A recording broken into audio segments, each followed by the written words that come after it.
It is Friday the 13th. I know you guys won't be seeing this on Friday the 13th, but by the way, we just uploaded all of our Friday the 13th reviews onto the podcast, so if you want to check that out, please just go wherever you listen to podcasts, search We Watch the Movie Podcast Network. There's that. There's commentaries that aren't on the YouTube. Bunch of shit you can't get here on the podcast. It's going hard into the night. But why are you fisting them? Shut up. Don't tell them about my business. You have to ask them for that.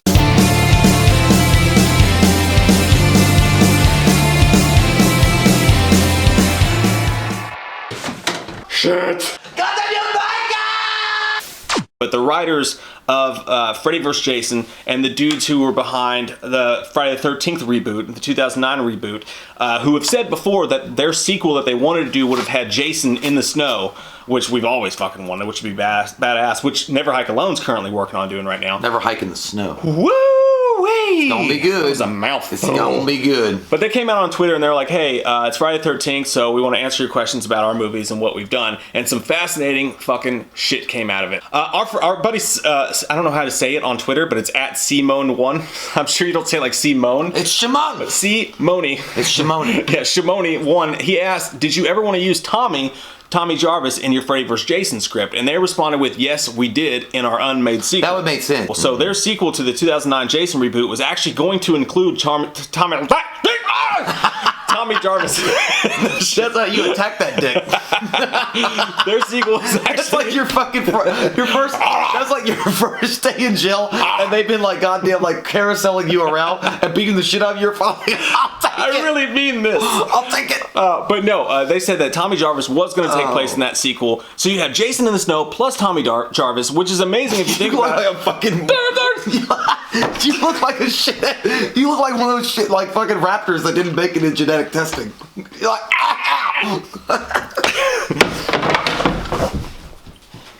The fuck? It was a skateboard. We're grinding here. Hey, it is Friday the 13th, guys, so all sorts of bad luck are happening. Anything can happen. Anything can happen. It's a live show, bitch. Not, but really. But no, it's crazy to think that the guys behind Never Hike Alone not only brought back Tommy Jarvis, but are now going to do it in the snow. Just shows how smart those guys are and what cool ideas they had. But these dudes, Shannon and Swift, had the idea to do that in a feature film, and that would have been so fucking badass. How much do we miss out on? Shannon and Swift sound like a Hall & Oates group. Casey and JoJo. Yeah, they do. I want to know what turns you on. I want to know. No. You know what turns me on is the fact that In Search of Darkness is back for a 3-day only sale, and today's actually the second day of that sale. So you have today and tomorrow, depending on when you're watching this, to finally get your copy of the Rondo Hatton Award-winning Best Documentary of 2019, In Search of Darkness. It's all about 80s horror. It's over 4 hours long. You get 2 free posters, and you get to use a link that comes directly from us. And if you get it, send me a message, an email, let me know, and I'll send you guys a 25% off merch code to use on any Wham merchandise you want to as well. If you got James A. Janice in there, John Carpenter, it's all about all the 80s horror movies we know and love. And again, it clocks in at over 4 hours fucking long. And I don't know about you guys, but for me, it's probably the perfect time to have a 4-hour doc I can sit down inside my house, which I'm confined to, and watch a 4-hour horror doc about nothing but sweet, sweet 80s horror. You guys can get that now in the link below. Something else interesting that came out. You remember in the Friday the 13th reboot, Jason used tunnels to move around, which I liked and didn't like because it was like, you imagine Jason like building that intricate of a tunnel system. Well, I mean, he was an outdoorsman. Like, I mean, he knew how to fucking do that kind of shit. He had a lot of time on his hands. Yeah, and he was bored as fuck. Like, you can only do the crossword puzzles until you run out of it, and then he's like, well, I guess I'll build some tunnels. But the fact is, like, I thought that was the coolest idea with the reboot that they did with Friday the 13th with Derek Mears, was the fact that he was an outdoorsman like that, and he wasn't like supernatural necessarily. He was just like a survivor. Yeah, I thought that was cool. That's something they actually mention here. But Brian Gallagher on Twitter says, "What was the idea of the tunnels under Camp Crystal Lake something you had thought of while watching the original films, or how did that come about?" And they said, "Yes, I believe so. We wanted to make Jason more human again, more of a hunter, a feral animal, and the notion of tunnels as a way of explaining how it seems like Jason sometimes pops up supernaturally seemed fun. Yeah, you have to bring some new ideas, even if fans resist." I like that. I do too. And it also never took away from the idea that maybe Jason would become supernatural later on, because, you know, he just keeps returning from the grave, and then at that point he is supernatural. So having a little bit of human side to him was all right. They Batman Begins the bitch. They also said this is fucking fascinating too when it involves what sequel we would have gotten had they not that movie made money, man. That movie, just like Nightmare on Elm Street remake, that was shit. Some people don't like the 2009 reboot. We were both huge fans of it, and Derek Mears was a badass in that movie. Really, really... Such a nice guy, too. Really honored to be there. Fucking missed out on that sequel. It could have been so good. But Eric Goldman... It's so juicy, bro. It's so juicy, bro. Eric Goldman asks, I love the opening at Camp Crystal Lake in 1980 with Pamela, but did you ever consider having her in the film a bit more? And they said, we talked about it. Ultimately, that idea was left behind because we wanted it for the sequel. Yes, here for the first time ever, we can confirm that we had extended flashbacks in the unmade Winter sequel with Pamela and Elias, Jason's father. And Pamela was the fucking terrifying. See, I'm not really on that. Like, I don't know. I'm not on that train. I'm glad that didn't happen because look, like their idea, they might have done a great job with it, but the idea, like, it was already done. Like, I don't want to see too much of his backstory. I didn't even want to see Elias. I mean, I know Elias exists. I know that he had a dad and shit. I'd rather just keep it up in the air about who he was and what he was all about.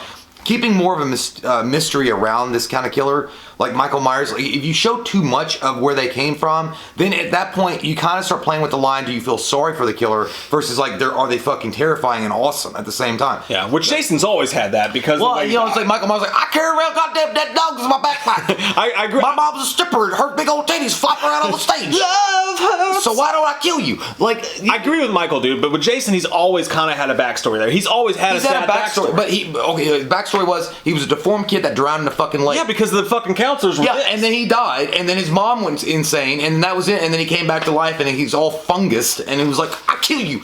That's the story. You don't need to know anything else. It was scary to know that, like, he literally exists. Yeah. You don't know how. I halfway agree. I agree with you that I'm not that interested in his backstory anymore, but I do think that you don't have the same argument with Michael, because Michael, you don't want to know why it happened to him. With Jason, you already know why it happened to it, so you're just adding color. But I do agree with you that I'm not that interested in the Batman Begins. Yeah, and what if they made Elias like a fucking asshole, like the guy from Rob Zombie's Halloween? Well, they said Pamela's more scary than he was. It is, but they both were probably crazy as fuck, and he was like, let me tell you something, you piece of fucking cunt. You really kill all them worthless animals, boy. You big old twat sandwich. Go over there and get my chicken fucking dinner. You know what I'm saying? Rob Zombie wasn't going to direct it, would be okay. No, but either way, like, if they made him an asshole and you're like, oh, she became more violent because of that, I don't know. Like, I just rather not know about that. One of the scripts one of the unmade scripts that came out, I can't remember off the top of my head which one it was, but they did have a lot of Elias and Pamela in that, man. And they showed a lot of how that story happened. It was one of the unmade scripts. Someone could tell me down below which one it was. I think it was the DaCosta script, maybe. Yeah, and there was one we reviewed that never made the air, so that could have been that one too. But that's interesting. So their sequel, we know several things about it. It would have had Tommy Jarvis, it would have had the snow, and it would have expanded upon Pamela and Elias. But one thing I will say about the 2009 reboot that I really enjoyed about it was the fact that they had that quick cut. They explained Jason's origins like that, and it didn't take away from the pacing of the movie. Yeah. They just had that quick flashback, and it was really cool. Because you don't want Spider-Man syndrome when you have to go back and keep telling these characters' origin stories every single time you get a new iteration because people keep fucking up the right situation. Well, maybe I do. You just said you didn't, motherfucker. I just want to be difficult. This is fucking fascinating, though. This is, to me, the most fascinating of all this. This dude, New Blood, on Twitter said, if the Pinhead ending happened for Freddy vs. Jason, what would have been the plot? What would the plot for the second movie even be? Which, if you guys remember, one of the original endings for Freddy vs. Jason was to have that ending. You remember when... at the end of Jason Goes to Hell, Freddy reaches up and grabs his thing, right? Yeah. They were going to do something like that and have Pinhead. I think that would have been a perfect opportunity for them to do it, but they missed the train on it. It would have been nuts. Because at this point, they went on to say, not going to tell you as we want to still get it made. We still want to get it made. Thing is, how? Like, at this point, Doug Bradley's gone. Like, Doug Bradley is no more. Like, I figure that it would have been the perfect time to do it back when Doug Bradley would have probably been open to the idea of doing a Pinhead one more time for something as iconic and epic as having Jason and Freddy and him kind of interact with one another. But now that time has passed. And if you want to get the sequel, or that idea is in the back of your mind, that's cool and all, but I really don't see how that's going to work now. Because they don't even really... The guy that plays the new Pinhead, he's a cool guy. Like, I think he's all right. Like, the guy that did the most recent Hellraiser, he's actually a decent replacement for Doug Bradley. I don't mind that guy. But I feel like he needs to build up a bit more and do some Hellraiser standalones. Well, we don't even know if he's going to be the Pinhead exactly. And Hellraiser is already supposed to be on the books to be remade as TV series. Or so, well, yeah. But it's been a while. But there was also a few months ago and maybe a year ago, Clive Barker was talking about rebooting the entire movie, and he would come back and Pinhead would be changed, and they would get a different actor and all. They wanted Doug Bradley at first, but it's just been so long. Yeah. So it's like I thought it was cool. Like I thought it would be it would make sense. It would make total sense. And at that point, you're already throwing out everything but the goddamn kitchen sink when you're having Freddy and Jason fighting and the Royal Rumble's going down. So throwing Pinhead in there wouldn't make shit difference. It would just been a really interesting wrinkle in that movie. And they also missed the opportunity with Michael versus Pinhead, which that would have been a cool idea too. But I'm glad they didn't do that because when you take those two properties with Freddy versus Jason and you made what you made, the movie is shit, but it's fun to watch those two characters battle each other on screen. Yeah. It's like watching, I don't know what WWF used to be.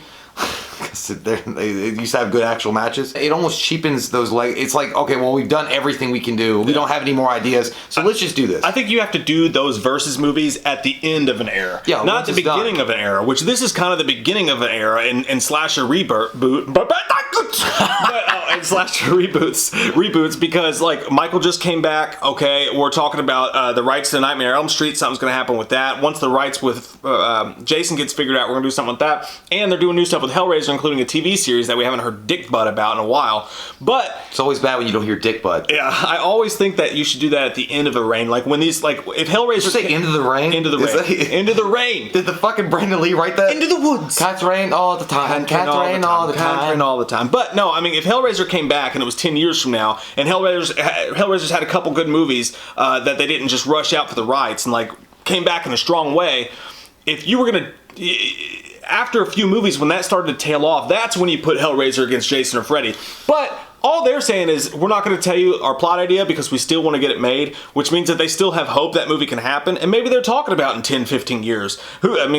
Why not? They're just holding on to it, and the rights have to be in the right place. No one knows where Freddy's rights are going to end up. No one knows where Friday the 13th's rights are going to end up, and Hellraiser's even kind of confusing since the Dimension thing happened. Unfortunately, we don't have a goddamn Mickey Mouse with money bags hanging off his ass cheek to come in and save all these horror icons and put them under one umbrella. Dude, thank God, because if these not properties were under Fox and Disney got them, they'd be buried. No. Yeah, if it was Fox, but if it was like a big giant fucking movie studio, but if Blumhouse was able to have like a massive amount of fucking a Scrooge McDuck gold in a vault somewhere and be like, we can just buy that, we'll buy that. I'd be okay with them having it all under one umbrella, because what I think what they would do is they would do exactly what Universal wants to do and build up their own Universal monster universe where all these characters exist inside the same universe, and then you could start branching off and doing the kind of crazy stuff. But Pinhead being in the movie, it would have been great back in the day. I don't know, you might as well just spill the beans, man. It's probably not going to get made. I'm just telling you, I don't think that movie's going to get made because Pinhead. It's but a bit of hope. Well,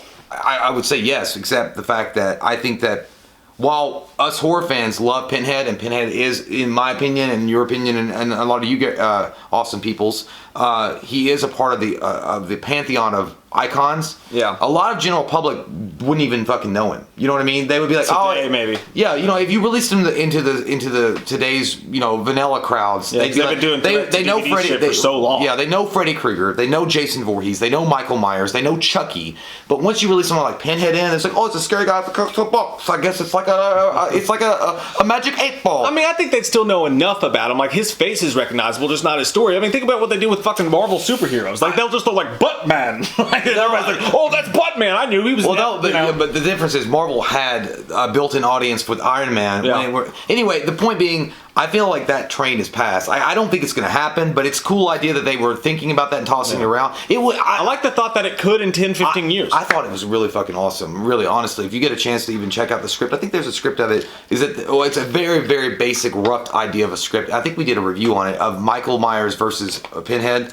The idea was solid. Like I thought, directed by John Carpenter, and he was ready. He was ready to do it. Like they were moving forward with it. Dude, that would have been fucking epic. Fuck, that's a script I'd love to get my hands on, man. I would love to get my hands on that script. I would love to snort coke with it. Oh, it's an angry fist. I'm not jerking off. It's an angry fist. No, it's not a jerk. I'm angry. This is. He's jerking off. Yes, but awesome dudes, man, to come out here and give these fans. Why is it so small? Why can't I make it happen? But isn't something supposed to happen?